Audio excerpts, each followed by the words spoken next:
Buenos días, bienvenidos al curso de Derecho Civil 3 de la Maestría de Ciencias Jurídicas y Sociales para el año 2022.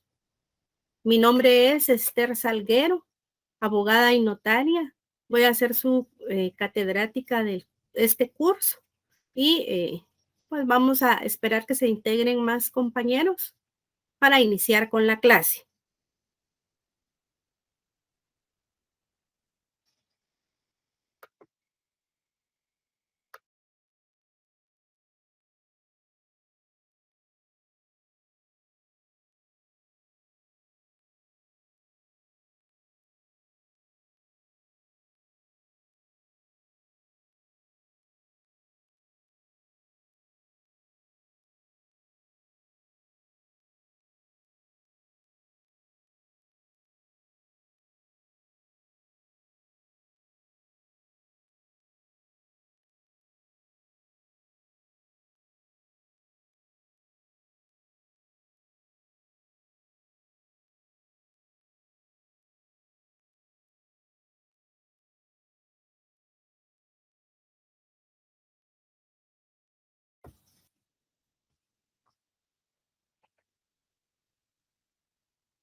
Buenos días, bienvenidos a quienes están integrando al curso de Derecho Civil 3.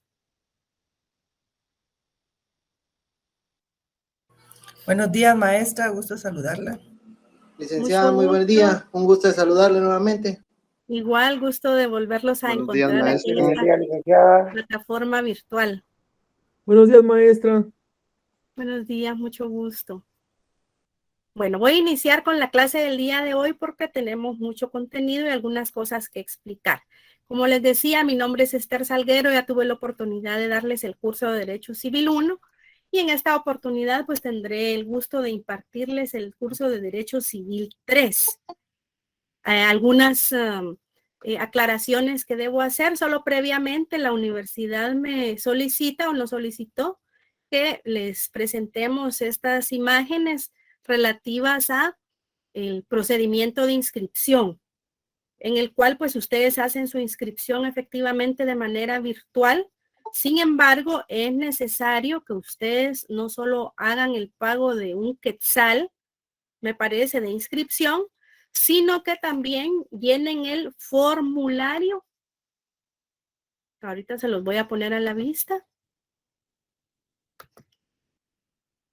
El formulario de inscripción, que es este, ¿verdad? Donde ustedes van a hacer su asignación de cursos, para que con ello pues ya tengan oportunidad ustedes de salir en el sistema con los cursos adjudicados y en consecuencia pues oportunamente después de las evaluaciones obtener ahí sus resultados, ¿verdad?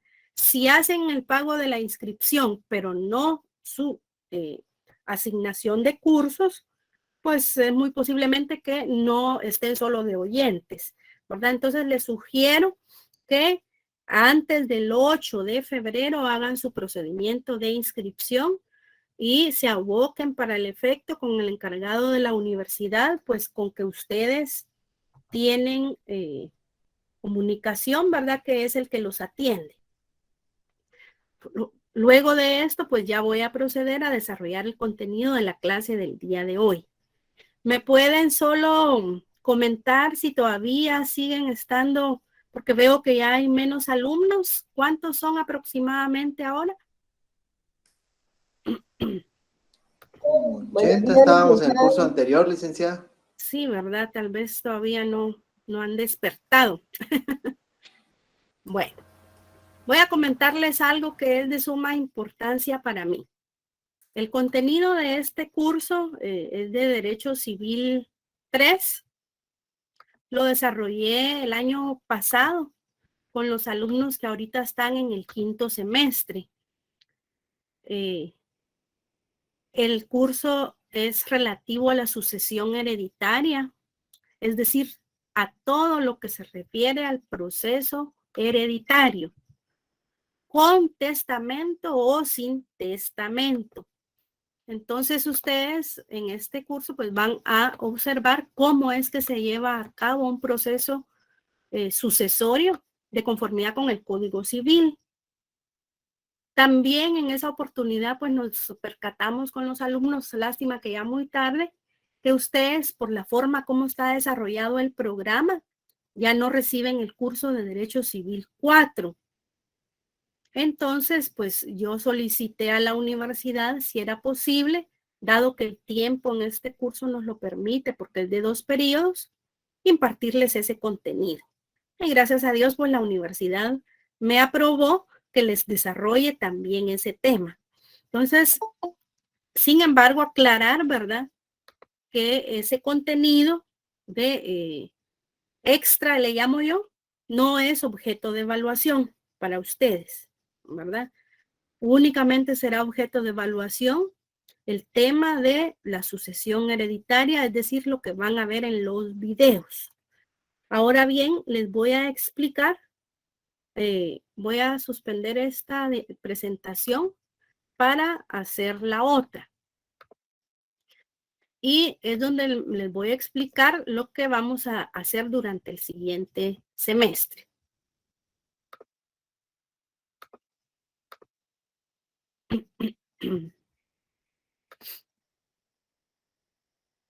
Como ustedes recuerdan, cuando empezamos el curso de Derecho Civil 1, en Derecho Civil siempre se recalca la importancia del Código Civil. Por eso para mí es muy importante que ustedes tengan a la mano un Código Civil en papel. Es cierto que estamos en un periodo en el que todo ahora es electrónico, pero esta ley en especial, pues es muy recomendable, o las leyes principales, que ustedes las dominen en papel, porque pues para ir haciendo anotaciones, aclaraciones, referencias, pues a veces es más fácil hacerlo de esa manera. Mucho gusto, licenciado Sagastume, bienvenidos. Sí, ya van llegando los compañeros. Ahí van a aparecer conocidos. Bueno, fíjense bien, el libro, el Derecho Civil, durante el semestre se desarrolla en 4 contenidos. O sea, las universidades todas tienden a dividir el Derecho Civil en 4 contenidos o en 4 cursos, llamémosle así, es decir, durante 4 semestres. Tal es el caso que en el primer Derecho Civil se ve el libro primero del Código Civil relativo a las personas y la familia. Derecho Civil 2, que ustedes acaban de tener la oportunidad de ver el semestre pasado, lo relativo a los bienes, todo lo relativo a los bienes, derechos reales y lo relativo a las propiedades, ¿verdad? Y los distintos tipos de propiedad que existen. En esta oportunidad, pues vamos a desarrollar, como el programa lo tiene, lo relativo a la sucesión hereditaria, que es el libro tercero. En las universidades incluyen en Derecho Civil 3, el libro cuarto, que es el relativo al registro de la propiedad y todo lo que se inscribe en el registro de la propiedad en nuestro país. Y en Derecho Civil 4 se mira el libro quinto del Derecho Civil, tal vez una de las partes más difíciles o más complicadas, llamémosle así, del Derecho Civil. Sin embargo, ustedes se pueden percatar que ustedes en su programa pues no tienen el curso de Derecho Civil 4. Pues por eso yo me tomé el atrevimiento de querérselos desarrollar, aunque no sea objeto de evaluación, para que no se queden sin ese conocimiento. Se los aclaro porque en el curso, mucho gusto, Lick, bienvenido, Lick Escobar. Les aclaro que en el curso que estoy dando de Derecho Notarial, pues imparto el curso de los contratos en Derecho Notarial. Y da la casualidad de que los contratos están desarrollados en el libro quinto del Código Civil. Entonces, no es posible que ustedes no tengan ese contenido, ¿verdad? Entonces, yo lo voy a desarrollar. Ustedes ya terminaron su Civil 1 y su Civil 2. Y en Civil 3, ustedes van a desarrollar el tema de la sucesión. Mucho gusto y gracias, Lica, a la orden. El tema de la sucesión, eso es lo único que va a ser objeto de examen, ¿verdad? Pero además, yo les voy a complementar el libro cuarto, del Código Civil, que es el registro de la propiedad, y el libro quinto, ¿verdad? Entonces, cuando termine la clase, yo les voy a compartir esta presentación. Si no lo hago, a más tardar el lunes o martes, pero ahora sí les voy a pedir que me designen un correo grupal donde todos puedan entrar, o a un compañero a quien yo se lo pueda enviar y él compartírselos, ¿verdad? Para no estar enviando correos individuales. Entonces yo les comparto esta presentación de contenido extra, así se va a llamar. La vamos a desarrollar todo el semestre, pero no es objeto de evaluación. Por eso no tiene el formato de la universidad, ¿verdad? Entonces recuerden ustedes, todo libro quinto es contenido extra. ¿Y qué vamos a ver ahí? Pues todo lo relativo a contratos y obligaciones, ¿verdad? Hoy voy a tener la oportunidad de desarrollar alguna parte y el resto, pues, las próximas semanas. Entonces, yo al finalizar siempre, o a más tardar el lunes o martes, les envío la diapositiva de la semana, que es la presentación que está grabada en video, y ustedes saben, pues ahí que pueden consultar la grabación de la semana también, y el contenido extra que se los voy a mandar aparte, ¿verdad? Si me indican a qué correo se lo mando, pues me ayudarían mucho para no estar mandándolo en forma individual. Se los agradeceré.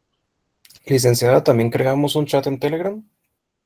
Ya, pero pues les agradecería que mejor no me incluyan, porque la universidad, en mi caso, pues me han dado la instrucción de no tener otra manera de comunicación más que por la vía del correo, que es donde yo pues me comunico con ustedes, ¿verdad? Y para no tener inconvenientes ahí de que yo me entero de lo que platican entre ustedes.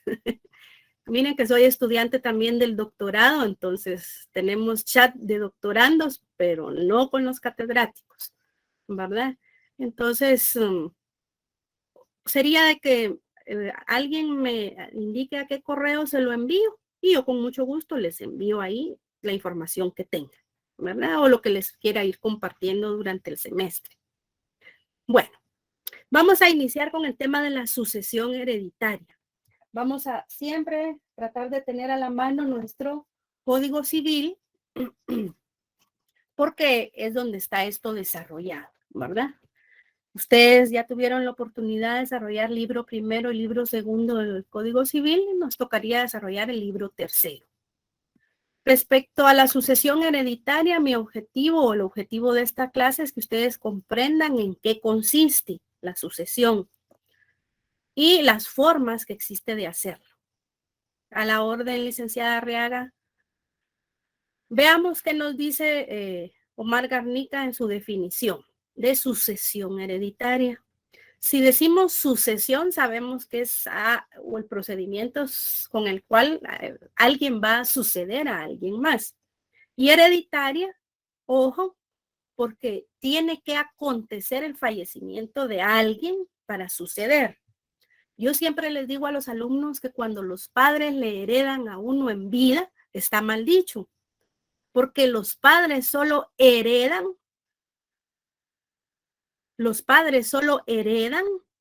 cuando fallecen, ¿ya? En vida son otras figuras contractuales las que se utilizan. Pero para el licenciado Garnica nos dice, mire, suceder hereditariamente es una institución. Saben ustedes que las instituciones en derecho civil no son edificios, sino que son figuras legales. Es una institución por la cual una o varias personas sustituyen al causante. En este caso, el causante de la sucesión. Ojo, en la titularidad de sus derechos y obligaciones.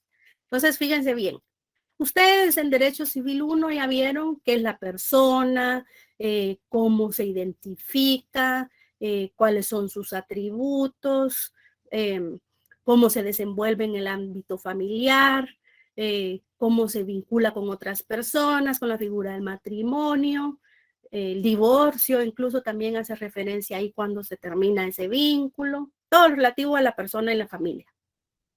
En el libro segundo, ustedes ya pasaron a otra figura del derecho civil relativa a la propiedad. Y vieron ustedes la variante de formas de propiedad que existen, modalidades que tienen, que no es lo mismo una propiedad horizontal que una medianería. Vieron posiblemente la propiedad de las aguas, la propiedad intelectual, ¿verdad? Los distintos tipos de propiedad, la copropiedad, ya cuando las personas son ambas o varias personas dueñas de un bien en común. Vieron la famosa cosa que en derecho se habla, ¿verdad? Cuando se habla de la cosa en derecho, se habla de bienes, ¿verdad? Y vieron ustedes que hay bienes inmuebles, bienes muebles, semovientes, la propiedad intelectual es un tipo de bien, la diferencia también entre derechos reales y derechos de garantía, por ejemplo, que no son lo mismo. Entonces, si regresamos a Derecho Civil 1, decimos la propiedad, ¿ya? Ven, ahí vieron ustedes cómo es que las personas disponen de sus bienes, ¿verdad? En vida, ¿ya? Están figuras legales que se pueden utilizar para transmitir la propiedad. En el libro quinto, ustedes van a ver cómo la propiedad se puede transmitir, regalándola, donándola, vendiéndola. Pero aquí en el libro tercero ustedes van a ver cómo se transmite la propiedad por el acto de la sucesión hereditaria. Entonces, cuando estamos en esta parte del Código Civil, siempre nos vamos a referir a cómo unas personas van a suceder a los titulares de los bienes en sus derechos, ¿ya? Es decir, que cuando los padres mueren teniendo propiedades, estas automáticamente no pasan a propiedad de los hijos, sino que hay que hacer un procedimiento para hacer ese traslado de propiedad, ¿verdad? Entonces, en derecho civil ustedes van a saber todas las formas que existen de transmitir bienes, ¿verdad? De distintas modalidades. Pero en el libro tercero, solo cómo van a sucederse los bienes que estaban a nombre de alguien que ya no vive, ¿verdad? A eso nos referimos a la sucesión hereditaria. La sucesión hereditaria no puede acontecer en vida de la persona, ya que el padre distribuya los bienes a los hijos, porque entonces estaríamos ante un contrato o una disposición de voluntad, perdón, que está desarrollada en el libro quinto que se llama donación entre vivos. Pero acá estamos hablando de sucesión hereditaria. Entonces, en el libro que vamos a utilizar, pues el libro tercero, y este está desarrollado a partir del artículo 917. Y nos indica lo siguiente. La sucesión por causa de muerte se realiza, ojo, por la voluntad de la persona. Cuando hablamos del causante, del testador, es la persona titular del bien que va a disponer de él. Esa forma de manifestar la voluntad se le denomina testamento, ¿sí? A este testamento, pues es la forma como la ley ha encontrado para que las personas dispongan de sus bienes qué van a hacer con sus bienes después de su fallecimiento. Pero sucede también que las personas no hacen testamento o no tienen por costumbre hacer testamento. Y a falta de esa disposición de voluntad plasmada en un testamento, va a hacer esto por disposición de la ley. Es decir, que esta ley nos va a decir a quienes les corresponde el derecho de heredar, ¿verdad? Entonces, la primera forma de sucesión, es decir, la que se realiza con testamento, se llama testamentaria y la segunda se llama intestada, porque no hay testamento.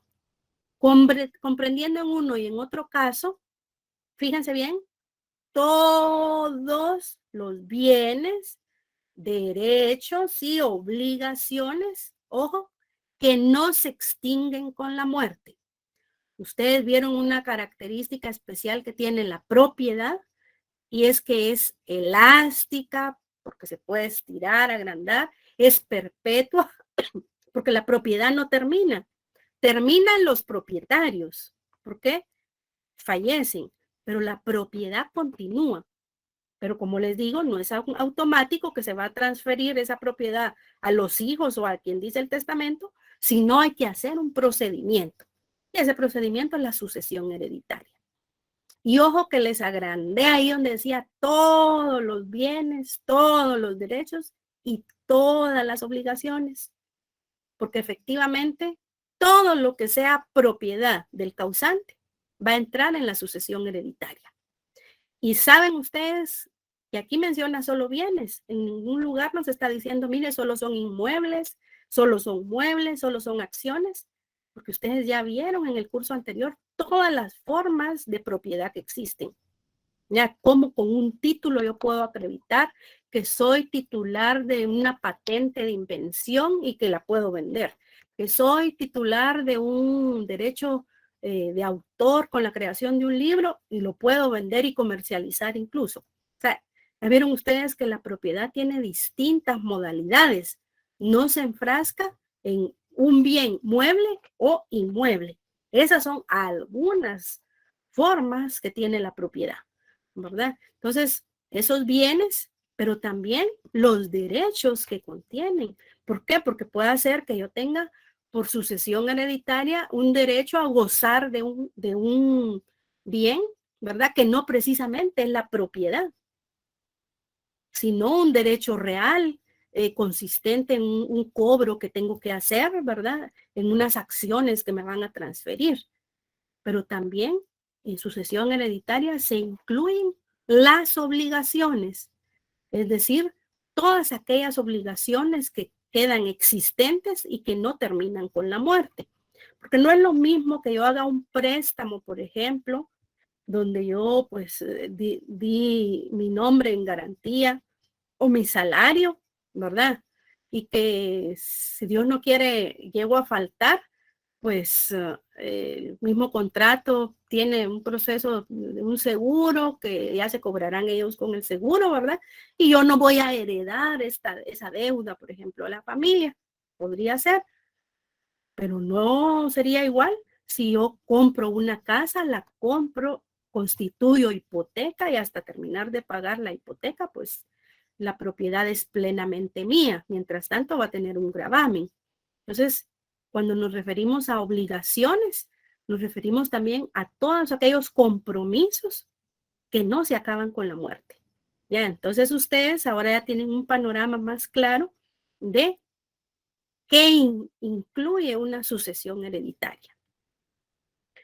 Derecho sucesorio es el nombre que se le da a este tipo de derecho, ¿verdad? Cada vez ustedes van a ir viendo que en el derecho pues hay desprendimiento de ramas del derecho, ¿verdad? Les decía yo en la clase anterior que el derecho civil es importante en el derecho notarial, porque en el derecho civil están contenidos todos los contratos que se desarrollan en derecho notarial y casi todas las figuras legales que ahí aparecen. Entonces, el derecho civil es la base de muchos derechos. En realidad, el Código de Comercio, si ustedes leen artículos del Código Civil, dice fue reformado y ahora está en el decreto tal. Y vamos a ver qué decreto es y es el Código de Comercio. Entonces, figuras del Código Civil fueron extraídas y llevadas al Código de Comercio conformando una nueva rama denominada derecho mercantil. ¿Ya? Pero surgió del derecho civil. Y aquí, por ejemplo, estamos viendo otra rama que está surgiendo dentro del derecho civil, pero que desarrolla exclusivamente el derecho sucesorio, es decir, todo lo que tenga que ver con sucesiones hereditarias, ¿verdad? Entonces, cada vez más las ramas del derecho van adquiriendo especialidad, llamémosle así, y por eso ya podemos hablar de una definición de derecho sucesorio. Y menciona acá Pina Vara que es el conjunto de las disposiciones del derecho positivo relativas a la sucesión mortis causa, es decir, por causa de muerte.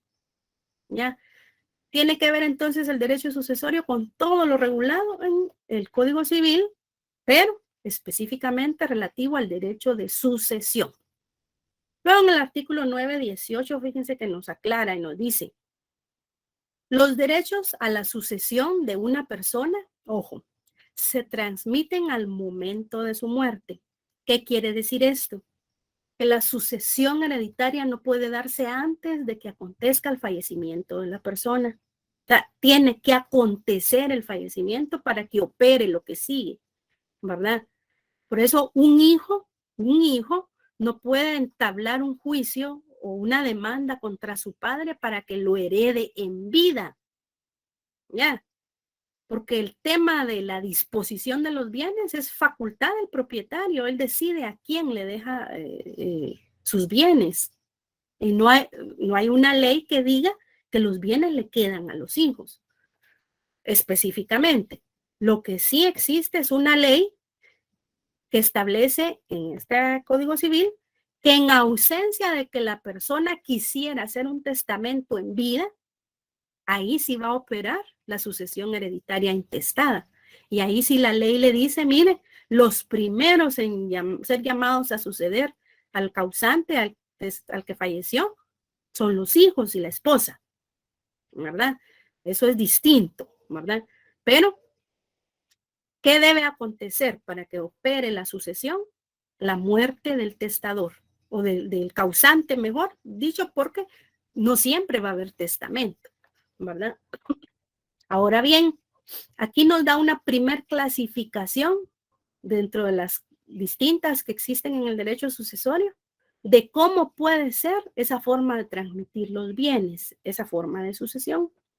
Y nos dice, miren, la sucesión puede ser universal o a título particular. Cuando es universal, yo digo, bueno, yo quiero heredar a B y C. Fíjense, no estoy diciendo que exista vínculo ni familiar, yo solo digo, voy a heredar a B y C.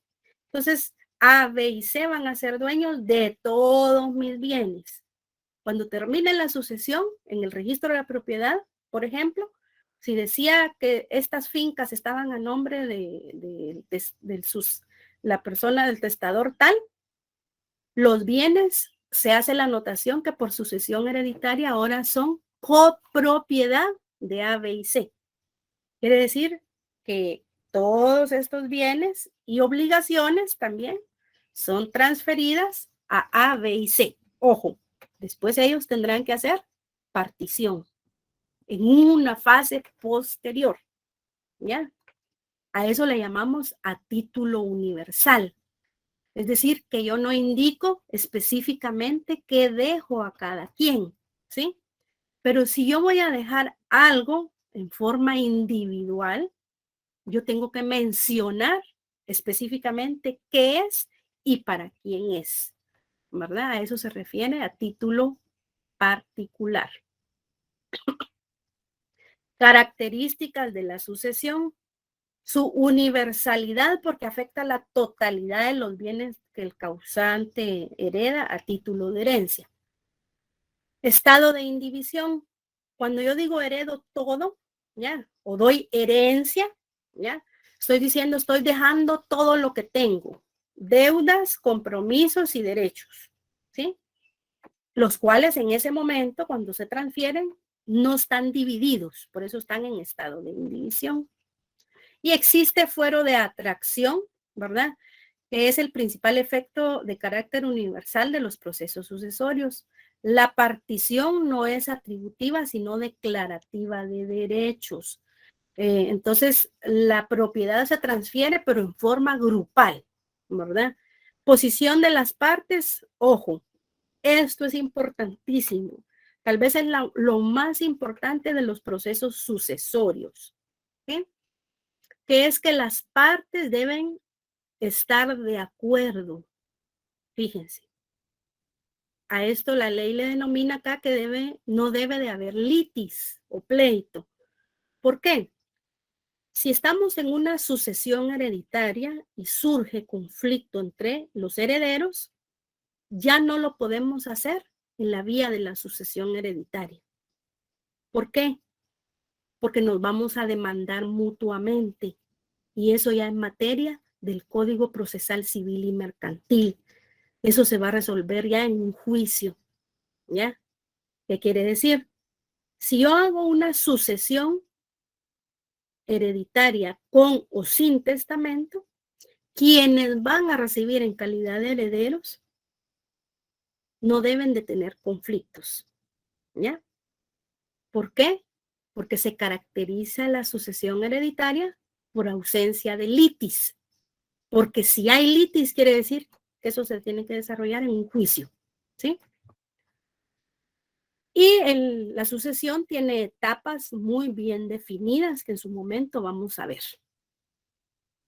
Entonces, las clasificaciones que les pudiera yo dar, puede ser que otros autores o en algunos libros encuentren otras, pero las que la ley principalmente resalta son las siguientes. Atendiendo a si hay o no hay testamento o de dónde, de qué forma se va a hacer el sucesorio, pues va a ser o testamentario porque se dejó testamento o intestado porque no se dejó testamento. Y les agrego yo mixto porque puede ser que haya testamento sobre una parte, pero sobre otra parte esté intestado. Entonces se puede llevar un sucesorio mixto también, parte testamentaria y parte intestada. Ahora, atendiendo al objeto, es decir, lo que se está transmitiendo o la herencia que se está transmitiendo o los bienes que se están trasladando, puede ser a título universal, como ya dijimos, o a título particular, haciéndoles la siguiente aclaración. Cuando hablamos de herencia, es a título universal, porque los bienes que se están transmitiendo van en grupo, ya, a varios o a uno o a varios herederos. Y esta herencia incorpora derechos, obligaciones y la propiedad, ¿sí?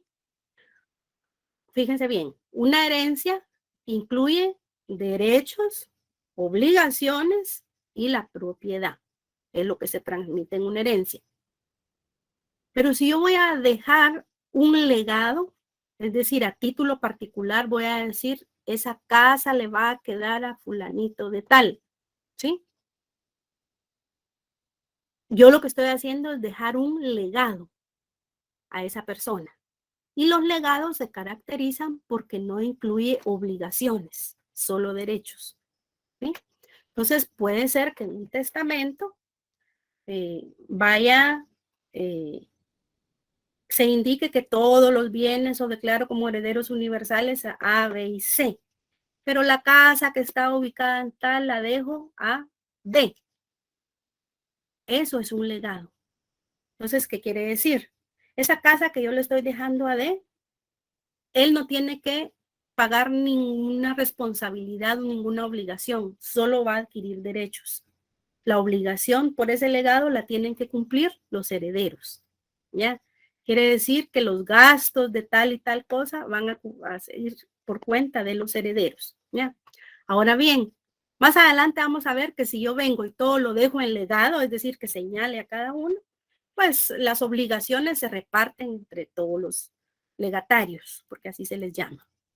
Entonces, fíjense bien cuando uno dice me heredaron, o sea, ahora ustedes comprenden que de la gente que no sabe de derecho, pues puede decirlo. O sea, comúnmente puede decir me heredó, ¿ya? Pero en realidad nosotros que conocemos el derecho solo podríamos decir recibí mi herencia después del fallecimiento de la persona que me dejó la herencia y después de haber hecho un proceso de sucesión hereditaria. Pero si a mí lo que me dieron es un bien inmueble en vida, estaríamos tal vez ante una donación, que no es la figura legal, ¿verdad? Que se utiliza cuando es sucesión. Bueno, también atendiendo al origen, en el artículo 917 nos hace la declaración, ¿verdad? Que decíamos, o por testamento o por disposición de la ley. Y fíjense que aquí les hago una gran aclaración. Si yo vengo, o una persona viene, mejor dicho, y tiene 2 hijos, y dice, bueno, he adquirido bienes, propiedades, cuentas bancarias, vehículos, acciones, patentes de invención, una empresa, etc. Y quiero hacer, quiere hacer el testamento, pues hace el testamento y deja a sus herederos A y B, a sus hijos, ¿verdad? Fallece, los hijos hacen la sucesión, se hacen las anotaciones porque ha terminado el proceso sucesorio y luego ellos hacen su partición, ¿ya? Hasta ahí podríamos decir que se está cumpliendo la voluntad del testador, porque él lo plasmó en un testamento, dijo cómo y dijo a quién, etcétera, ¿verdad? Pero ¿qué sucede? Perdón, cuando no se deja testamento. Le estamos dejando la libertad a la ley, ¿ya? A decir, mire, que la ley arregle eso cuando la persona fallezca, ¿sí? Pero la ley no se complica y le dice, mire, en el artículo tal dice que los primeros llamados a suceder son los hijos, todos los hijos inscritos, ¿ya? Y la esposa. En ausencia de estos, los descendientes, los ascendientes, bueno, ahí van a ver ustedes después el orden que existe. Pero ¿qué sucede cuando no se hace testamento? Se deja que la ley disponga, ¿ya? Y la ley, para la ley sí existe el vínculo familiar, ¿verdad? Entonces, todos los hijos reconocidos, aunque no sean de la misma esposa, tienen el mismo derecho a suceder, ¿verdad? Entonces, si nosotros como seres humanos que tenemos propiedades queremos disponer en vida, pues la figura es el testamento. Si no queremos resolverlo en vida, sino que los hijos se arreglen después, que ellos hagan su proceso sucesorio y la ley les diga a quienes tienen derecho, ¿verdad? Después vamos a ver otras modalidades modernas que existen y que han ido sustituyendo incluso el testamento, ¿verdad? Pero mi obligación es explicarles en qué consiste esto.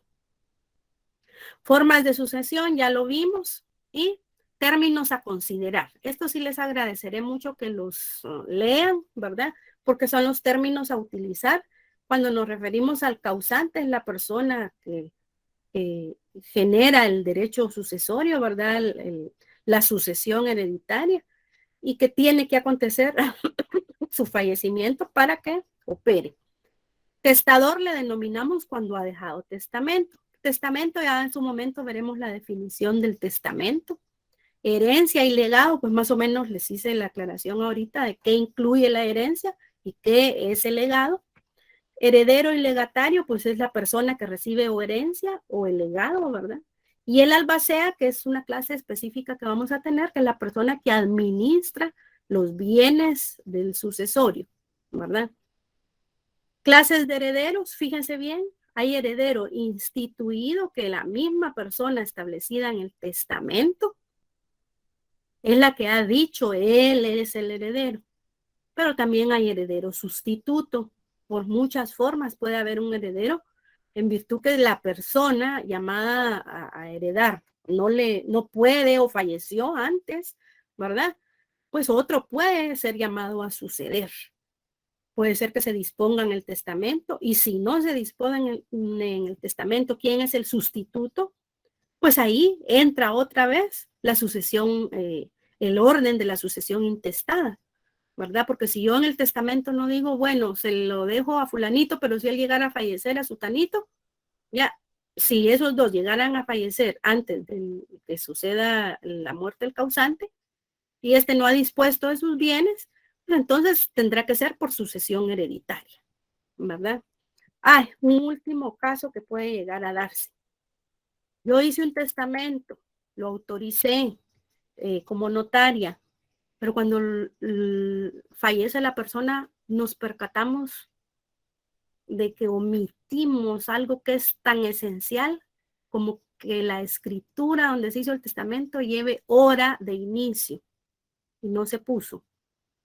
Estamos dando lugar a que ese testamento sea invocada su nulidad, es decir, que sea declarado nulo, y en consecuencia la sucesión ya no podría llevarse a cabo en forma hereditaria, testamentaria, sino en forma intestada.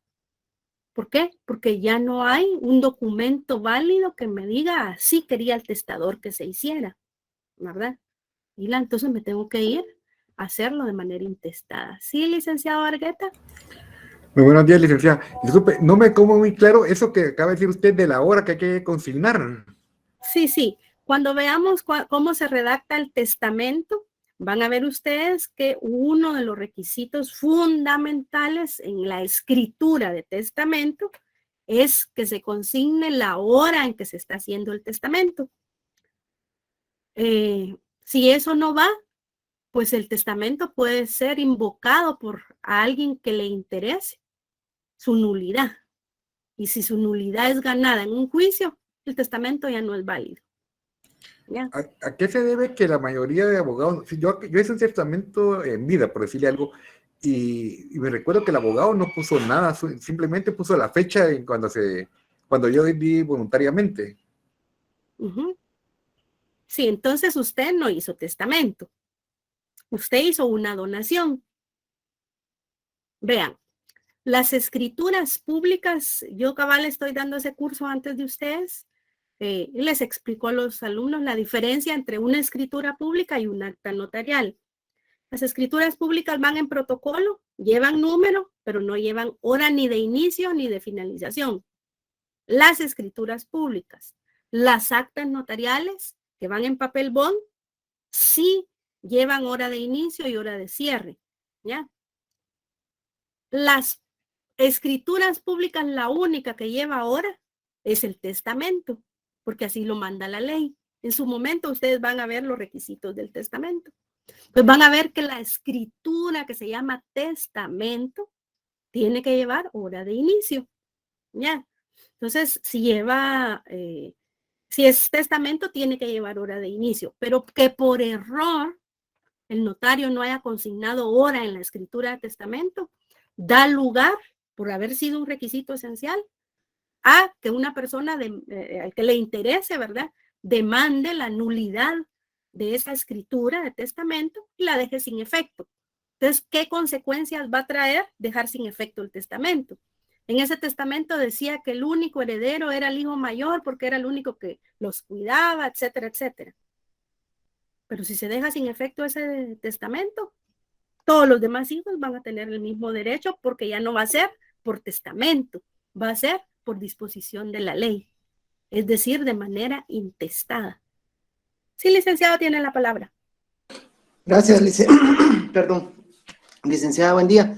Cuando nos hablan también de documento privado y público, uno es la escritura, que sería el público, ¿verdad? Y el privado sería entonces, en este caso, el acta que mencionaba, el acta, no. No.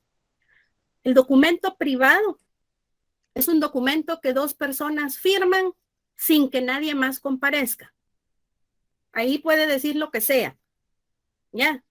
Los notarios no deberíamos hacer documentos privados. Nosotros a veces intervenimos haciendo documentos privados cuando nos piden hacer una legalización de firma. ¿Ya? Pero, por ejemplo, si estuviéramos hablando un contrato de arrendamiento en documento privado con legalización de firma, ¿ya? Estaríamos ante un formato de un acta notarial que a las partes, de hecho, el notario no debería ni comparecer ahí porque no es un contrato. A mí la ley me exige que yo haga contratos en escritura pública de arrendamiento de dos formas, cuando el arrendamiento es de más de 3 años o cuando se va a pagar un año de anticipado, ¿ya? Pero de ahí yo lo puedo hacer en cualquier documento. Pero si yo lo quiero hacer en documento privado, ese arrendamiento, en el cuerpo del documento el notario no comparece, solo en la legalización. ¿Sí? Ahora bien, un testamento no es válido en documento privado. Ustedes aquí en este curso van a ver que para que el testamento sea válido debe ir en escritura pública en papel sellado especial para protocolo. ¿Ya? Pero no lo vamos a ver ahorita, lo vamos a ver durante todo el semestre. ¿Sí? Yo quiero que tengan claro los aspectos generales que les estoy diciendo.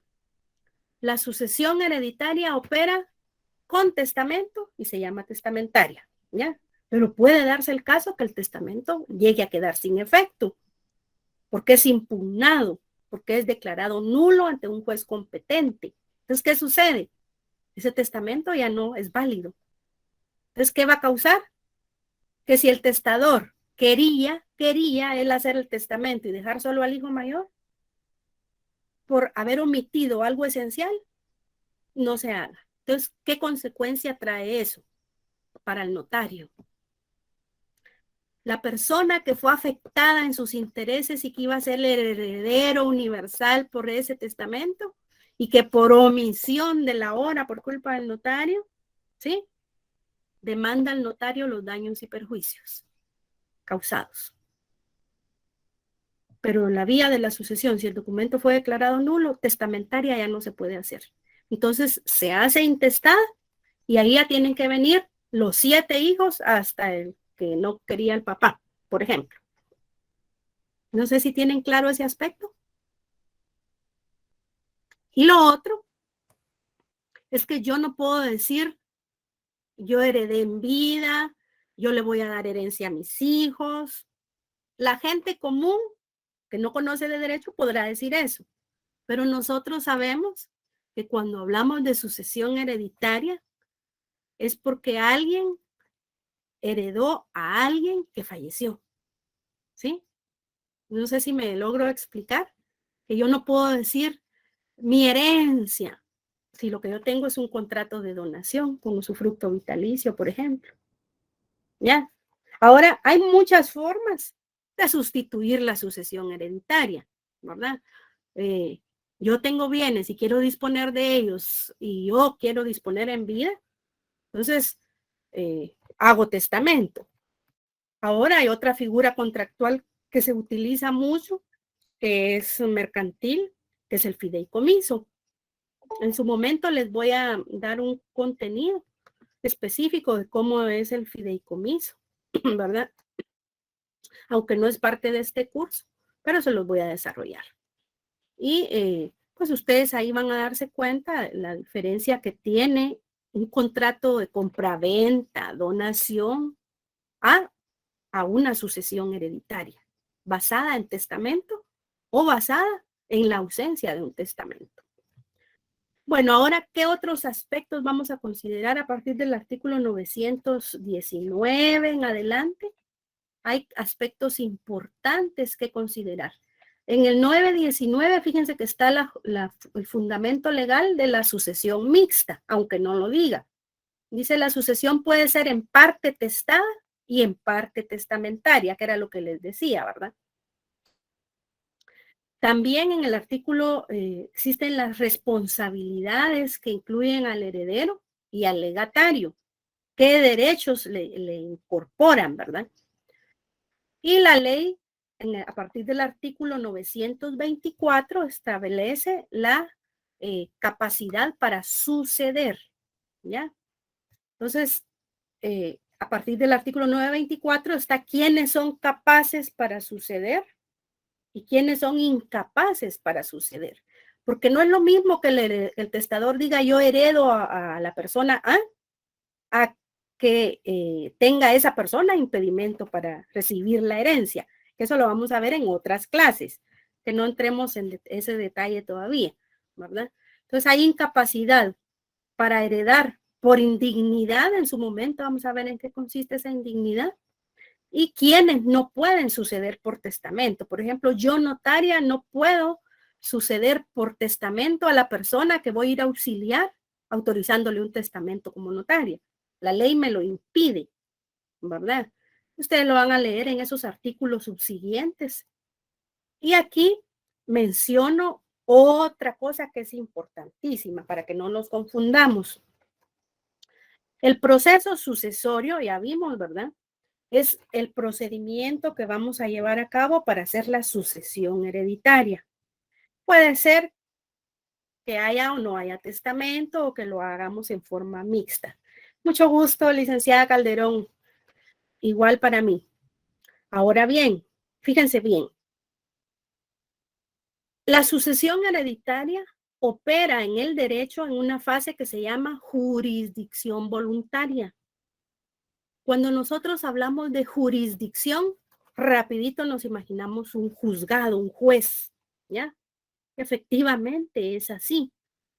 todo lo que sea jurisdiccional tiene que ver con el ámbito de competencia según materia o territorio de un juez, ¿verdad? Entonces, cuando nos referimos a la jurisdicción, quiere decir que es algo que se ve en un juzgado, ¿ya? Pero vamos a prestar atención. Dice jurisdicción voluntaria. Es un tipo de juicios, llamémosle así, que se llevan efectivamente ante un juez, pero se hacen de manera voluntaria. Es decir, no hay partes que se demandan en juicio, no hay litis, entonces no hay un proceso conflictivo donde A le debe de probar a B los aspectos, ¿sí? Entonces, cuando estamos en un proceso de jurisdicción voluntaria, acudimos ante un juez y le digo, mire, señor juez, fíjese que yo quiero cambiar mi nombre. Y en la ley dice que yo me puedo cambiar el nombre y en el Código Procesal Civil y Mercantil dice el procedimiento. Entonces yo vengo a solicitarle mi cambio de nombre y hago el memorial, mi abogado me hace el memorial, la solicitud, los medios de prueba, ya, me mandan a hacer las publicaciones. En el camino puede ser que alguien se oponga, porque para eso se hacen las publicaciones, pero si no hay oposición, el juez accede a hacerme el cambio de nombre, ¿sí? Pues este mismo proceso, así como se hace el cambio de nombre, se hacen otros procesos, por ejemplo, el divorcio voluntario se hace en jurisdicción voluntaria. Por eso es que en un divorcio voluntario ya no vamos a que las partes discutan, ni a ponerse de acuerdo. Vamos nada más a que ratifiquen que se quieren divorciar y que están de acuerdo a los convenios que llegaron, ¿verdad? De pensión, de visitas, etcétera. Por eso se llama jurisdicción voluntaria, ¿ya? Ustedes la van a ver en los próximos semestres, en los cursos de procesal civil y mercantil. Primero van a ver todos los juicios, el ordinario, el conocimiento, el juicio ejecutivo, y en su momento van a ver los juicios voluntarios, ¿verdad? Pues resulta ser que el proceso sucesorio se debe llevar dentro de un juicio voluntario y, si bien es cierto, su forma inicial de hacerlo es ante un juez, ojo, es ante juez, pero no estamos peleando porque no es un juicio ordinario, ¿ya? Es un juicio voluntario, estamos ante juez, no nos estamos demandando con nadie, sino que estamos haciendo una petición a un juez y él va a acceder si no hay oposición. Eso es entonces jurisdicción voluntaria en forma judicial ante el juez, pero la ley es tan amplia que nos dice, mire, fíjese que hay ciertos procesos para ayudar a los órganos jurisdiccionales que tienen tanto trabajo y conociendo que los notarios tienen vasto conocimiento del derecho y pueden hacer todo más rápido o acelerarlo, ¿verdad? Entonces, ¿sabe qué? Puede hacerlo también ante un notario, ¿ya? Entonces, hay procesos de jurisdicción voluntaria notarial que se hacen ante juez, elegimos si lo queremos hacer ante juez, ¿ya? O elegimos si lo queremos hacer ante un notario, ¿ya? Entonces, ante el notario va a ser más fácil porque al notario le están pagando y él va a acelerar los procesos. A él no le conviene tener un expediente 5 años, 10 años para una notificación, ¿verdad? Porque a él le interesa que le paguen. Entonces, el proceso sucesorio se hace en jurisdicción voluntaria, en forma judicial, si queremos hacerlo ante juez, o en forma notarial. Ya hay una ley específica que lo regula. Así como podemos hacer el cambio de nombre ante un juez, podemos hacer el cambio de nombre ante un notario. ¿Ya? ¿Por qué? Porque la ley nos lo permite. Entonces, la sucesión hereditaria efectivamente se va a hacer, se puede hacer ante notario, ¿verdad? Esas son las preguntas de la clase de hoy. ¿Tienen dudas? Vamos a dar unos minutos y si no, les desarrollo el contenido extra que les he estado comentando. Es el libro 5 del Código Civil que ya no entraría en examen.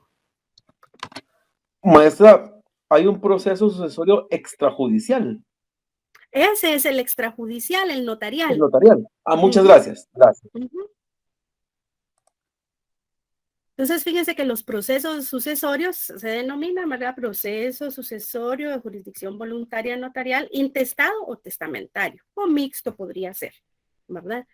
Entonces, ¿no tienen ninguna duda o comentario al respecto? Y afuera del contenido, pues desarrollo el libro quinto del Código Civil. Voy a proceder entonces a desarrollar el libro quinto, ya dije, ¿verdad? Fuera del examen. La verdad es que el libro tercero es corto, ¿verdad? Y gracias a Dios nos da tiempo. Voy a desarrollar ahí el registro de la propiedad, pero aprovechando que tenemos suficiente tiempo, todavía a las 10:15 termina esta clase, pues puedo desarrollar el libro quinto, ¿verdad? De hecho, los alumnos que están ahorita en el quinto semestre, yo apenas les pude dar levemente estos contenidos que van a ver ustedes y ellos posiblemente vengan a esta clase, no presencial porque ahorita están recibiendo otra clase, pero van a venir a ver los videos que ustedes que quedan grabados de esta clase, ¿verdad? Para ampliar contenidos. Entonces, tenemos que el libro quinto del Código Civil es el que regula el llamado derecho de obligaciones, ¿verdad? Es una rama aparte del derecho, dentro del derecho civil, especialísima.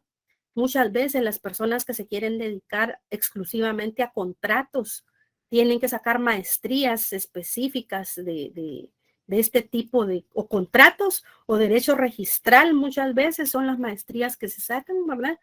Y el libro quinto, déjenme decirles que a veces tiende a ser un poco tedioso, a uno no muy le gusta, a veces no comprende bien a los catedráticos, pero es importantísimo, ¿verdad? Y la primera parte del libro quinto está contenida con las obligaciones en general. Si les hiciera un mapa mental, les digo yo, el Código Civil tiene sus 5 libros y el libro primero habla de la persona y la familia. Entonces ustedes recuerdan todo lo que vieron en ese libro. Libro segundo, de los bienes, la propiedad y demás derechos reales. Y les baja a la mente todo el contenido que vieron de los tipos de modalidades de la propiedad, su forma, sus características, etc. Libro tercero, lo que se inscribe en el registro de la propiedad, ¿sí? Libro tercero, la sucesión hereditaria, que es lo que estamos viendo durante este semestre. Todo lo relativo a la sucesión y los testamentos y lo intestado. Y luego, libro cuarto, lo relativo a el registro de la propiedad, que les decía, que se inscribe, que no se inscribe, etc. A ese libro cuarto, vieran que hay mucha gente que no le presta atención y muchas veces tiene uno que regresar y decir, ay, sí, aquí decía eso, ¿verdad? Entonces, muchas veces lo pasamos por alto y cuando hablamos de obligaciones, como les digo, a mucha gente no le gusta ni dar el curso, con eso les digo todo. Entonces, a veces tiende a saltarse esa información y es importante en la base del derecho contractual, sobre todo, fíjense. Entonces, en la primera parte de este libro quinto están las obligaciones en general. Entonces, fíjense bien, en el libro 2 nos habla claramente qué es propiedad, cómo se desarrolla, cómo la acreditamos. En el libro quinto nos dice las obligaciones. ¿Obligaciones de qué y de quiénes? De las personas y las que se generan de las cosas, ¿ya? A eso se refiere. Entonces, está dividido, ¿verdad?, en 2 partes. En una habla solo de obligaciones y todo lo relativo a cómo se desarrolla un contrato. Y en la segunda parte nos da ya la definición específica de cada contrato. Nos dice, mire, este contrato es así, se desarrolla así, se desenvuelve así y se hace así, ¿ya? Este libro quinto es tan importante para los demás cursos de derecho, sobre todo para el derecho notarial, que es el que les digo que yo imparto, porque allá yo ya le digo a la persona, mire, en derecho civil usted ya sabe cómo se hace una compraventa, entre quiénes. Yo aquí en notarial le voy a decir cómo se redacta, ¿ya? Pero ¿qué está sucediendo con los compañeros? Como no reciben este curso, tienen que regresar a complementar. Entonces el catedrático de notariado está dando también contratos allá en notariado, donde deberíamos exclusivamente ver la redacción, ¿verdad? Pero yo, pues considerando que no se pueden ustedes quedar sin estos contenidos, pues se los estoy compartiendo. Oye, yo sé que les puede parecer tedioso, pero les va a ser de suma importancia. Entonces, el derecho de obligaciones ha surgido como una rama específica, ¿verdad? Dentro del derecho civil, en la cual, a la orden, licenciado, en la cual pues ustedes van a observar que gracias, licenciada Bustamante, que las obligaciones van a ser producto de todo aquello que como seres humanos realizamos. Ya, van a ver ustedes que todo lo que se hace tiene consecuencias. Y sobre todo vamos a poder definirlas o encauzarlas en la materia civil. ¿Ya? A la orden, licenciada. Puy Peña nos dice que desde el punto de vista objetivo o subjetivo, fíjense, si lo vemos desde el punto de vista objetivo, sería un conjunto de principios y normas que regulan derechos de crédito. ¿Saben ustedes que el crédito es una forma de propiedad? Pero no el crédito en sí, sino las obligaciones que eso engloba, ¿verdad? Entonces, las negociaciones que hacemos entre seres humanos, pues pueden ser negociaciones de bienes, ¿verdad? Para que se tocan, pero en realidad lo que se está generando es un contrato que no podemos ver ni tocar. En algunos casos lo tendremos que plasmar en un papel para que se cumpla, para que sea un requisito válido. Pero en términos generales, la obligación es la consecuencia de negociaciones contractuales que se hacen.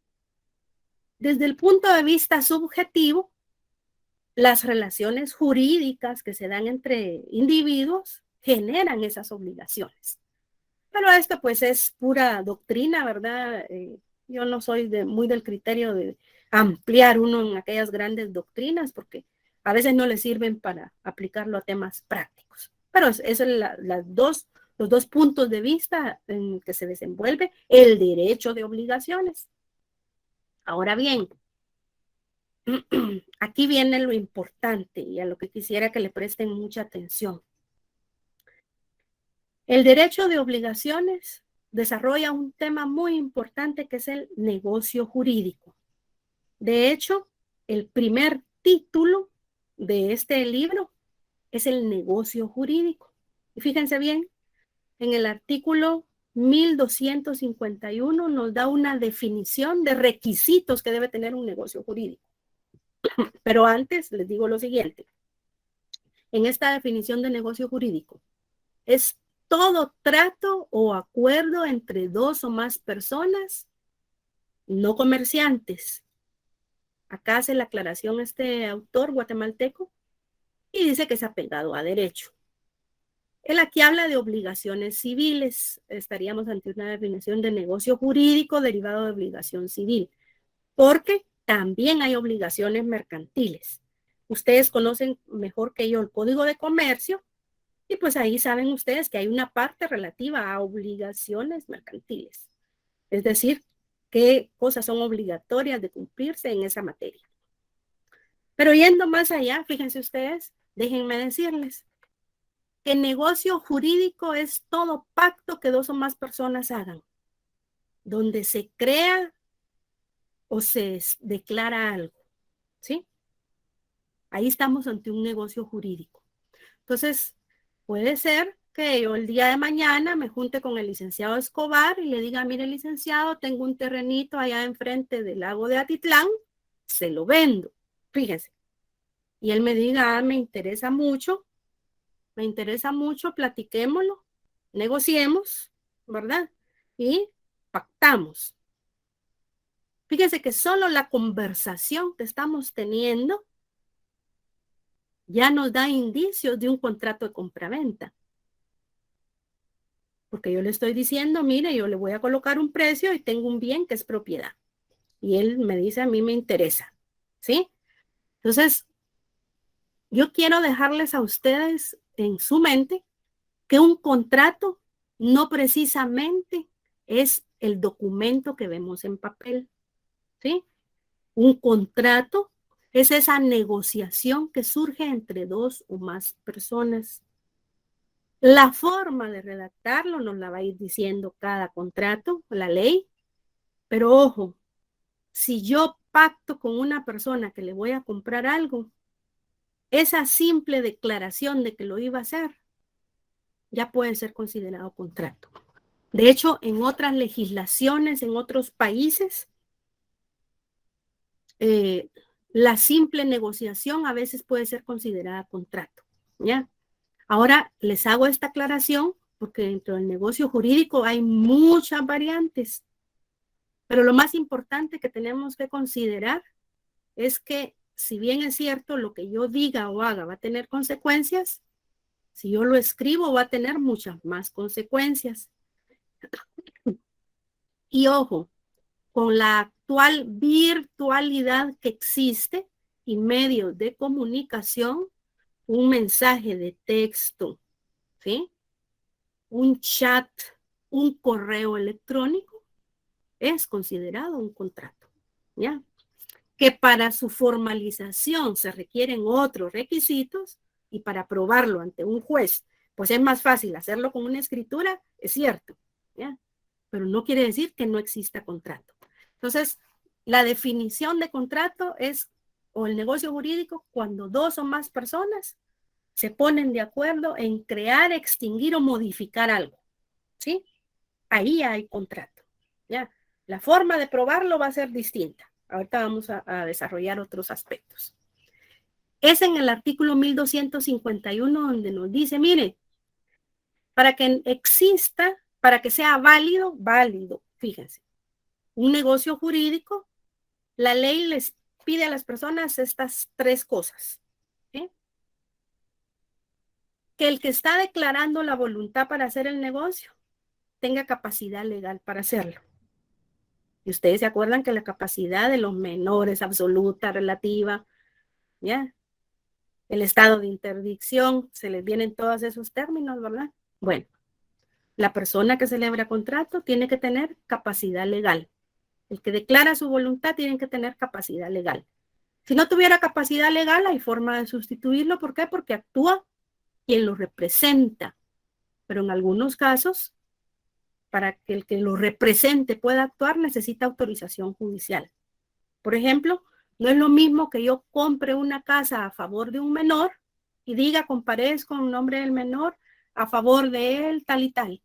A que yo diga, yo vengo en nombre del menor a vender una casa de su propiedad. La ley me va a pedir autorización judicial o en la vía notarial para poder vender un bien de un menor, ¿sí? Entonces, fíjense bien. Para hacer un negocio jurídico, la persona que lo celebra o que declara su voluntad tiene que tener capacidad legal. Tiene que dar su consentimiento que no adolezca de vicio. En su momento vamos a ampliar más este tema, pero en términos generales, la persona tiene que consentir lo que está celebrando y que eso que consienta no tenga ningún vicio, no sea obligada a hacerlo, ¿verdad? No esté por la fuerza o amenazada firmando algo, ¿sí? El consentimiento, vamos cuando estén en el curso de Derecho Notarial, van a ver ustedes que se plasma cuando a la persona se le lee la escritura pública y dice está de acuerdo y firma. Ahí la persona ya dio su consentimiento. Bueno, pero que no adolezca de vicio, que no fue llevada a firmar a la fuerza, por ejemplo. Y otras formas que vamos a ver cómo se puede dar el vicio al consentimiento. Y lo último, que lo que usted vaya a negociar sea lícito, que la ley permita negociarlo. Es decir, que no sea ilícito. Que el objeto sea lícito. Bueno, una compraventa de un bien inmueble sí se puede hacer de una a otra persona siempre y cuando pues se cumpla lo anterior y sea el titular del derecho, no existan gravámenes. Pero yo no puedo ir y vender el Palacio Nacional. Porque primero yo no tengo el Palacio Nacional no se puede vender para empezar porque es patrimonio cultural, entonces es algo ilícito.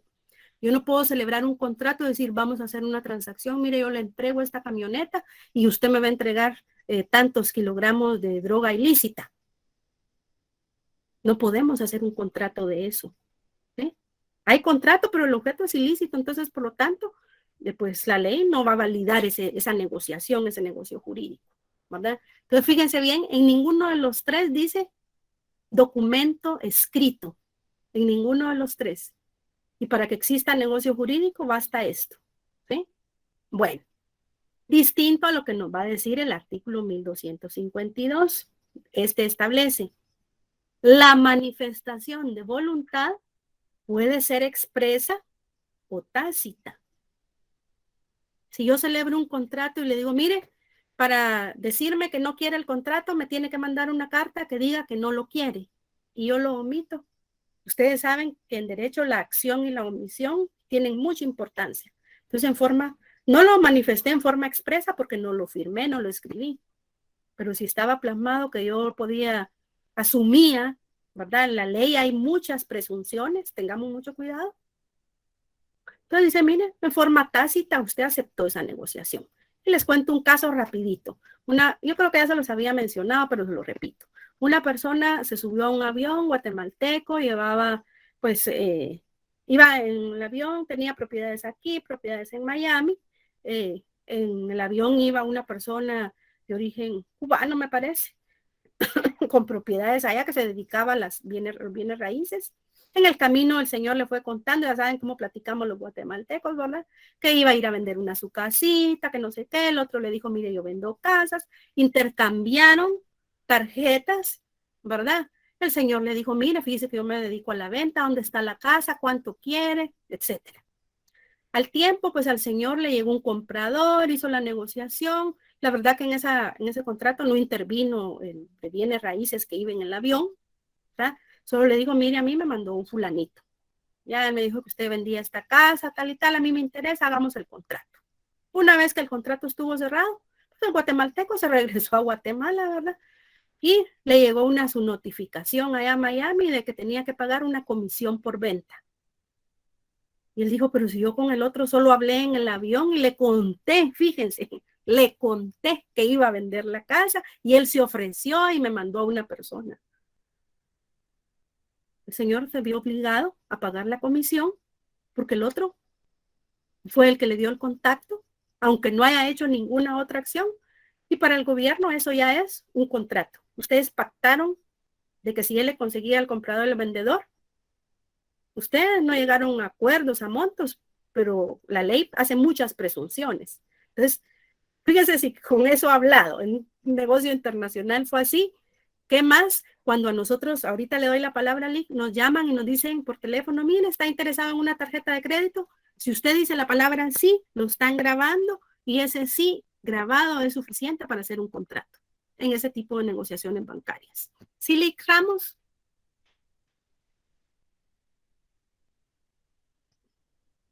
¿Pidió la palabra, licenciado? Sí, ¿me escucha? Sí, lo escucho. Ok, perdón, es que vengo manejando hoy en No día. tenga pena. De lo que usted dice, tiene razón, porque le comento, se dice que hace como 2 días yo publiqué una propiedad que yo tengo, entonces la puse en alquiler y cabal me habló alguien como que de una inmobiliaria que ya tenía el cliente, que no sé qué, que acá, que allá, mire, y no se preocupe, ahí después hablamos de la comisión. Va, perfecto. Cuando vi me mandó como que solo lléneme este formulario, me dijo, ok, y me puse a ver el formulario que yo le autorizaba a promover la propiedad y todo, y bla, bla, bla, y abajo, con letra pequeña, abajo con letra pequeña decía, entonces de momento de realizarse el alquiler, ¿cómo se llama? La inmobiliaria tendrá el derecho, de una cuota del alquiler, y eso no me lo había mencionado, fíjate. Sí, y fíjese que aunque él no se lo dijera por escrito y usted no se lo firme y solo lo pactan por teléfono, ya es contrato. Ya, Así por es. eso les digo yo, que no tengamos el concepto de que el contrato es el papel. El contrato es la negociación. Pero, Ya. o sea, son bien astutos porque ellos vienen y como que le mandan el formulario a la persona, entonces cuando la persona tiene poco conocimiento o poca escolaridad, Sí, la persona como que de buena fe llena el contrato en eso, como que lo alquilan y ahí, mire, y la cuota. Y es obligatorio pagarlo. Ajá. Porque lo pactaron. O sea, en Guatemala también lo quieren aplicar, eso le iba a contar, fíjese, licenciada. Sí, no es que lo quieran aplicar, sino que la ley lo permite. Es que Ok. negocio ¿Y eso jurídico, sería válido? Sí. sí, es válido. Lo que Pero sí ¿cómo? sería, por ejemplo, en caso que usted diga, firma ese documento y usted incumple. Y diga, no, yo Ajá. no tengo que pagar esa comisión, entonces lo demandan. Y en Pero no juicio vale se la van a, pena, pero en juicio se no tenía, vale la pena no, demandar por un no, alquiler de 3,000 quetzales, ¿verdad? sí, pero en juicio se tendrían que ir a discutir si les corresponde o no el derecho. Y ese tipo de Oh. juicios en civil, por lo regular, fíjense, mínimo duraría 5 años, mínimo, Sí, pues, o gastan más de ellos máximo en 15. tratar gastarían Sí, más de ellos en tratar de demandarme por un alquiler que son 3,000 quetzales. pero acuérdense que ellos, ese es su negocio, entonces su negocio tienen demandadas a 10 gentes, Sí, pues, ¿ya? me imagino que el negocio de ellos es como que confundir a la gente porque le dice, mire, solo viene en este formulario y abajito dice que si se hace Hacer. el alquiler, ajá, ellos tienen el derecho de cobrarme una renta como Sí, comisión. ujú, sí. Fíjense. Igual es en las Es- compraventas también, entonces yo lo que quiero, como les aclaro, que ustedes tengan bien claro es que el negocio jurídico es esa negociación que se da, ¿ya? Puede ser Ok, telefónica, verbal, más adelante vamos a ver las formas. Pero, por ejemplo, volviendo a lo que dice el 1252, Lic, dice, gracias, licenciado. bueno, la manifestación de voluntad puede ser expresa, quiere decir que va a constar en un documento, o tácita. Ay, no, es que él no me dijo que no me iba a pagar 10 de comisión, el 10%. Él solo me dijo, ¿sí me paga comisión? Sí, ya. Bueno, entonces, pero ojo, pero también hay que considerar la presunción de la ley. En la ley hay muchos casos que tienen presupuestos, que dicen, si no es esto, va a ser esto, ya. Por ejemplo, un contrato de arrendamiento, fíjense. La ley me dice que yo debo de indicar si permito el subarrendamiento o si lo prohíbo, ¿sí? Ahora, si yo no lo menciono en el contrato, se asume que yo lo permito. Entonces, por eso es importante que conozcamos el código, ¿ya? Porque el código nos va a decir perlas que no las vamos a encontrar ni en los libros a veces, ¿verdad? Entonces, la ley a veces expresamente menciona cómo debe de resolverse algo, ¿verdad? Y luego, fíjense ustedes, acá encontramos una lista de todas las obligaciones que vamos a ver durante este semestre. Y luego, perdón, un resumen que yo les hice de contratos. Esta es una base que yo estoy utilizando para dar el curso de Derecho Notarial, ¿verdad? De cómo es el contrato, quiénes intervienen y algunas cosas específicas de notariado que a ustedes tal vez no se las mencione, pero que sí nos va a servir para ir viendo figura por figura de cada contrato regulado en el Código Civil. Miren, cada figura es totalmente distinta. Hoy le decía, por ejemplo, a los alumnos del quinto semestre, miren, si una persona pacta con otra la venta de una propiedad, es decir, mire, yo tengo una casa, usted quiere comprármela y me va a pagar el precio, estamos en una compraventa, no hay ningún problema, una figura muy común.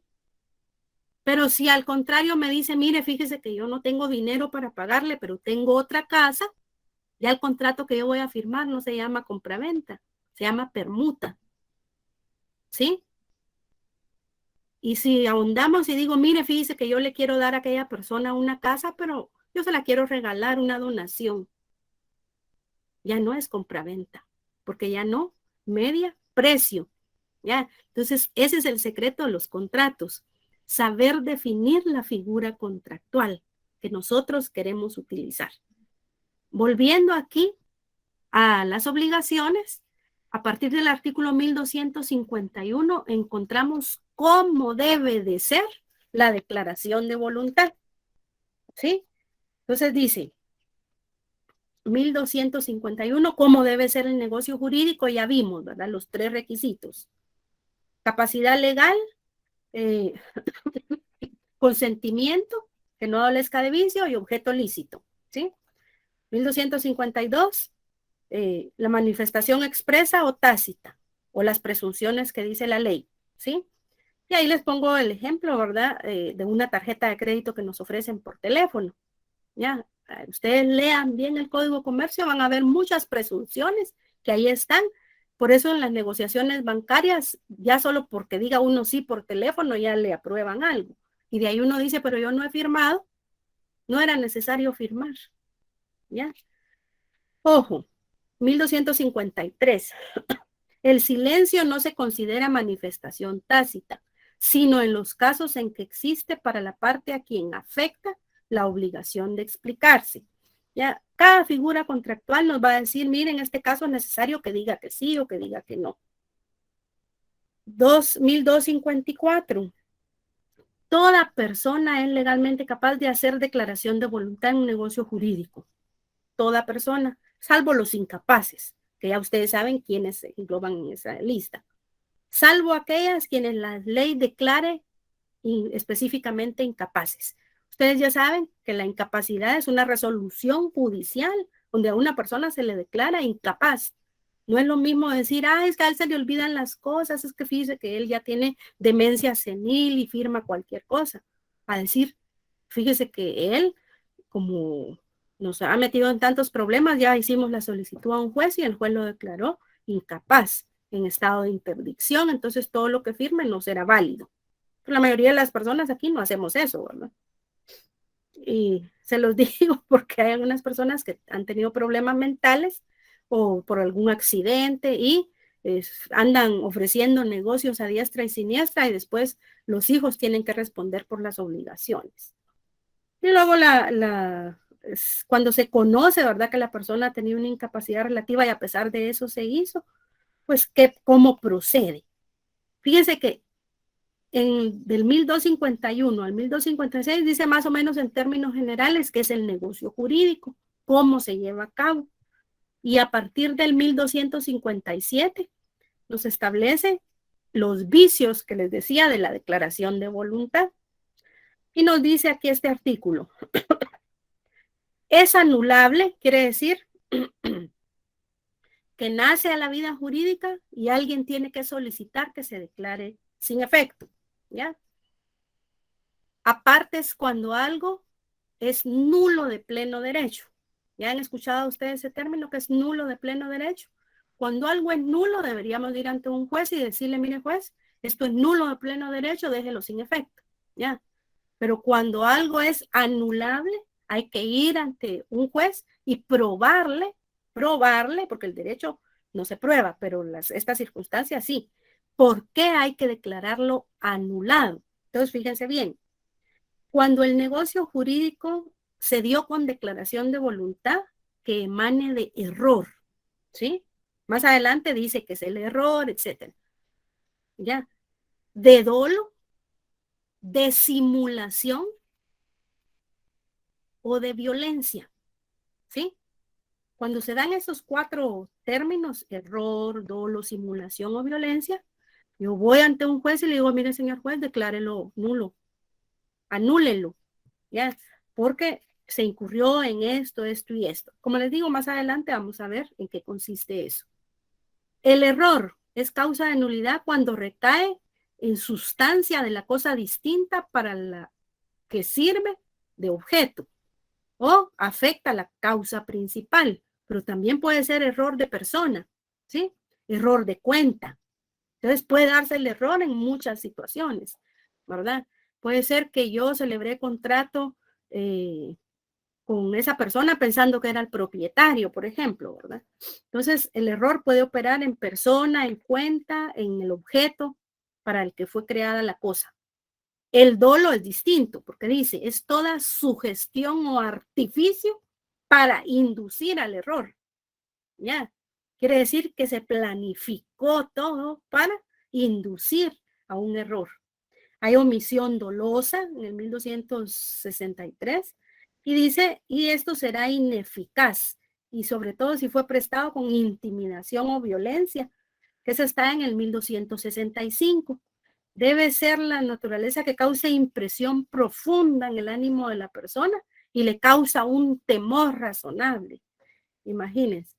Y luego menciona, ¿verdad?, cómo sería la amenaza, qué tengo yo que hacer después de que me obligaron a firmar algo, porque si yo lo consiento, quiere decir que no hubo dolo, ¿ya? o persiste, ¿verdad? Ahí sí estamos en muchos casos de violencia contra la mujer que las hacen firmar algunas cosas.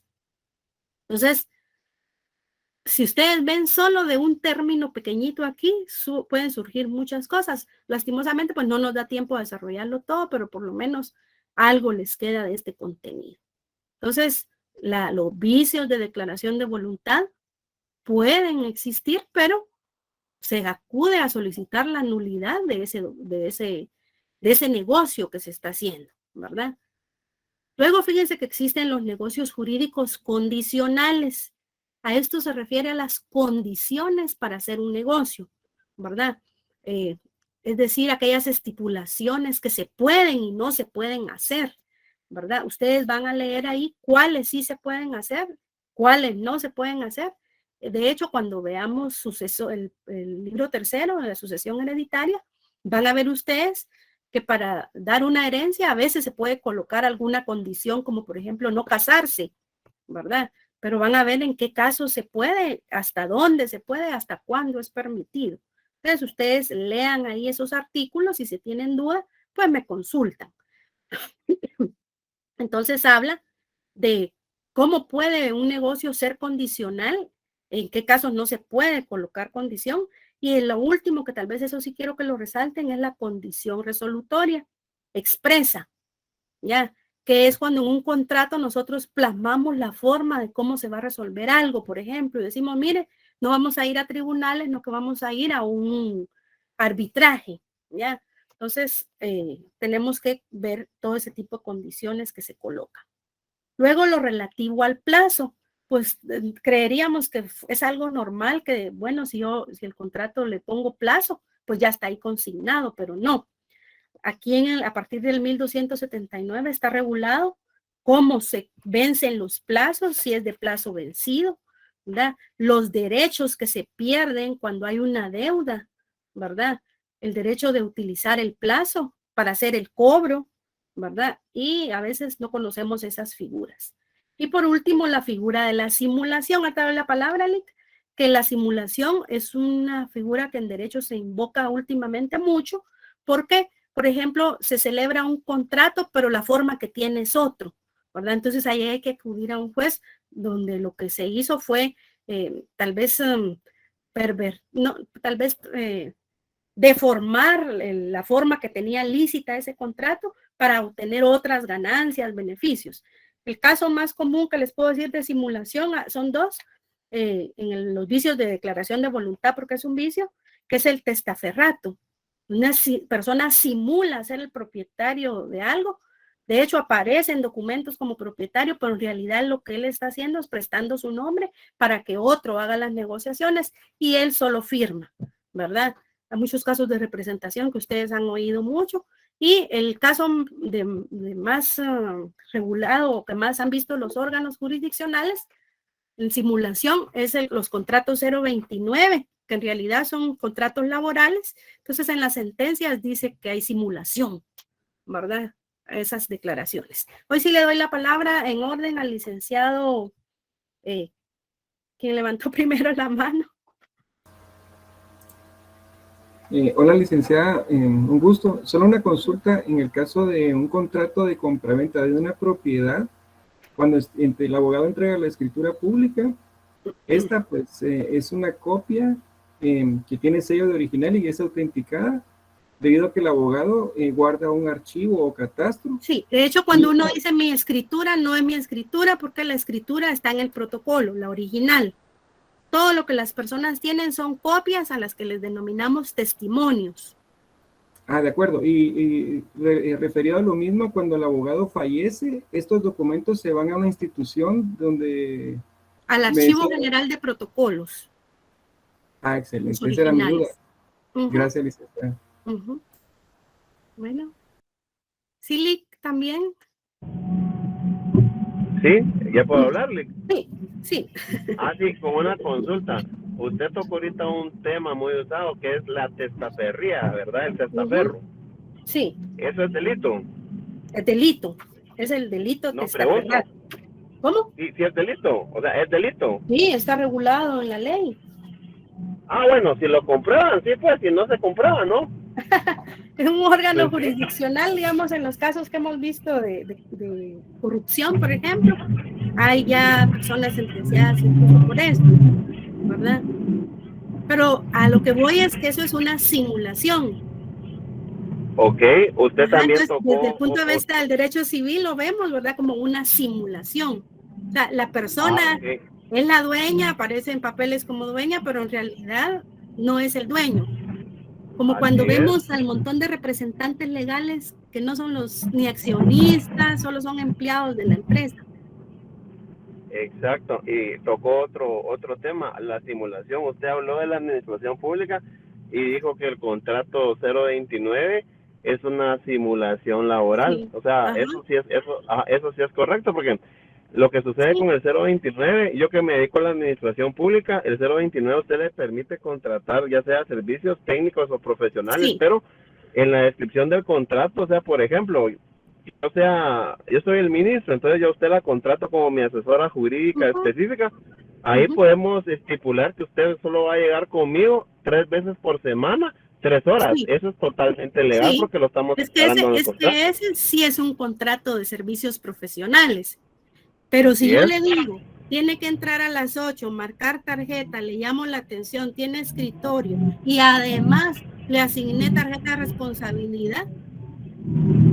Ese es un grave Entonces, error cuando que se estos comete. casos, perdónale, cuando estos casos van a tribunales, en la resolución el juez en su declaración dice que hay simulación porque lo que había en realidad era un contrato laboral disfrazado con un contrato administrativo. Así es. De hecho, Ujú. esa recomendación la he hecho yo en todas las dependencias que he estado al director de recursos humanos. Lo que sucede es que la mayoría de directores de recursos humanos tienen una gran deficiencia, pero yo siempre les he dado esa instrucción Sí. que no hagan eso, ¿verdad? Sí. Por ejemplo, dan carnet, que firmen documentos, que les hagan llamada de atención, que le den escritorio, tarjeta de responsabilidad, porque ahí están haciendo que el empleado pueda demandar. Ajá, ahí se está confirmando que sí existe relación laboral. Incluso fíjese que todos los casos que yo he visto de muchos colegas míos, todos han demandado. Incluso yo ahorita acabo de demandar también al Estado y sigo trabajando para el Estado. Y yo voy a Cuando se ganar mi demanda y demanda. se prueba con una mínima cosa de que existía Exacto. relación laboral, el juez no tiene para dónde Exacto. resolver distinto. Ajá, ahí se aplica el término que usted dijo que están simulando, o sea, están simulando Sí. la relación laboral a través de un contrato 029. Ajá, así Y es. ahorita tienen otro modo operandi que también es legal. Fíjese que se utiliza el grupo 18, el renglón presupuestario Sí, 18, pero y es lo sacan el mismo. 189, 87, 85. Sí, es lo Bueno, mismo. no es lo mismo. No es No, lo no mismo es lo porque mismo. fíjese que Bueno, en esto- prestación física es lo mismo, porque hacen lo Ajá, mismo. exacto. Pero el grupo 18 sí, se utiliza, tiene otro fin, tiene objetivo distinto. se utiliza por una acta de servicios administrativos y la utilización correcta, según la Contraloría, sería para hacer estudios, o sea, como un outsourcing, como Específico. consultorías Ujú. exacto. Pero la Sí. gente usa eso y le da grupo 18 y los ponen de secretarias, de Sí, pilotos, de asistentes. exactamente. A eso se Exacto. refiere entonces el Así Código es. Civil al decir simulación. Entonces, en una sentencia laboral que no tiene nada que ver con civil, hace el juez una declaración y dice, de hecho, aquí efectivamente hay simulación. De hecho, fíjense que en materia laboral, cuando hay un 029, por ejemplo, así, si la gente no quisiera solo reclamar prestaciones, sino quisiera de veras una reinstalación, la gana. Ajá. Porque le pide al juez que declare nulo el contrato 029 y se le declare que existía relación. Entonces hay que conseguirle a la persona para la reinstalación una plaza 011. Y si no hay plaza 011, ¿qué harán? Hay que crearla. ¿En serio? Sí, porque si no hay incumplimiento de una sentencia judicial. ¿Y usted ha sido testigo de algún caso así, de lo que me está diciendo? Yo he despedido y reinstalado. En ese caso. No, yo a Otros. ese caso le soy sincero, nunca he visto un caso así que creen una plaza 011 para la persona, Sí. porque le doy un ejemplo. Usted como asesor, por ejemplo, puede ganar 25,000 y la ley lo permite, 30,000 es el máximo con el 029. Entonces viene usted, manda y gana, y entonces el juez viene y dice, entonces quiero que me den una plaza 011 de 30,000. Es que Esa por plaza orden 011 de judicial, 30,000 pues no mire, pues, existe. Cuando Ajá. el juez me dice a mí, como institución, me dice, cumpla con esta obligación y debe crearle la plaza. Ujú. Eso mismo le mando yo a ONSEC y le digo, mire, por resolución judicial tenemos que cumplir creando esta plaza para Ajá, no caer eso en le iba a decir yo. cumplimiento de deberes y de Ajá, porque sentencia judicial. la ONSEC, que es la que regula las plazas de la administración pública, no existe una plaza de 30,000, ¿verdad? Eso le iba a decir. Pero se adapta.